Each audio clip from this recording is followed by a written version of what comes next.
যারা আল্লাহর প্রিয় মাহবুব বান্দা, তাদের বৈশিষ্ট্য হচ্ছে তারা পৃথিবীর বুকে নম্র হয়ে, বিনয়ী হয়ে, সরলভাবে তারা চলাফেরা করে আল্লাহ। তাদের ভিতরে কোনো অহংকারী থাকে না, দাম্ভিকতা থাকে না, লৌকিকতা থাকে না, রিয়া থাকে না, অহংকারী থাকে না, তাদের ভিতরে থাকে না উন্নাসিকতা, কৃত্রিমতা, বলিতা, শৈথিলতা। বরং আল্লাহ প্রিয় মাহবুব বান্দারা আল্লাহর সন্তুষ্টি অর্জন করার লক্ষ্যে, আল্লাহর প্রিয় হওয়ার জন্যই তারা পৃথিবীতে সরলভাবে, সহজভাবে, সাদাসিধাভাবে এবং বিনয়ী হয়ে তারা চলাফেরা করে। পৃথিবীতে যারা আল্লাহর প্রিয় মাহবুব বান্দা আছে, তাদের মর্যাদা আল্লাহ রাব্বুল আলামিন তারা বিভিন্নভাবে চলাফেরা করার কারণে তাদের মর্যাদা আল্লাহ রাব্বুল আলামিন বৃদ্ধি করে দেন। সুবহানাল্লাহ। রাসূল কারীম সাল্লাল্লাহু আলাইহি ওয়াসাল্লাম বলেন, ওয়া মা তাআল্লা আহাদুন ইল্লা, যে ব্যক্তিটা আল্লাহ রাব্বুল আলামিনের সন্তুষ্টি অর্জনের লক্ষ্যে সেদিকে চলে, আল্লাহকে রাজি খুশি করার জন্য সেদিকে চলে, আল্লাহ রাব্বুল আলামিন তার মর্যাদা বৃদ্ধি করে দেন।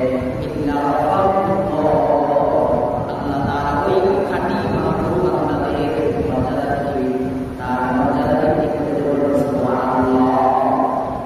পৃথিবীতে যারা আল্লাহকে সন্তুষ্টি করার জন্য পৃথিবীর জমিনে বিনয়ী হয়ে, নম্র হয়ে, সাদাসিধা জীবনযাপন করে, আল্লাহর সামনে মাটিতে নত করে, সম্পত্তির ক্ষমতা দেখায় না, ছেলে সন্তান স্বজন জলে ক্ষমতা দেখায় না, ক্ষমতার বড়াই দেখায় না, বরং আল্লাহকে রাজি খুশি করার জন্য তারা বিনয়ী হয়ে, নম্র হয়ে চলাফেরা করে, আল্লাহ রাব্বুল আলামিন তাদের মর্যাদাকে বৃদ্ধি করে দেন।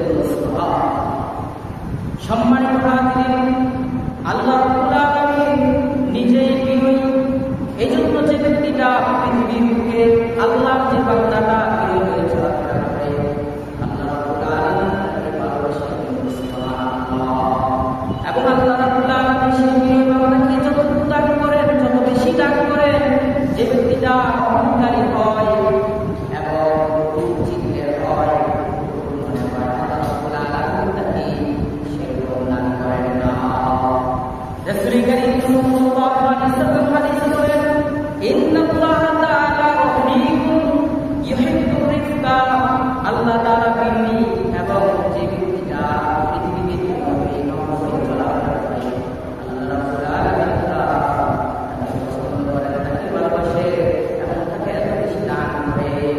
ওই রিফকি, যে ব্যক্তিটা বিনয়ী, তাকে যত বেশি দান করে, মা বাড়ি আলাদা বরং যে ব্যক্তিটা বিচ্ছিন্ন হয়, অহংকারী হয়, যে ব্যক্তিটা বিনয়ী অবলম্বন করে না, তাকে আল্লাহ রাব্বুল আলামিন সেই নাম করেন না।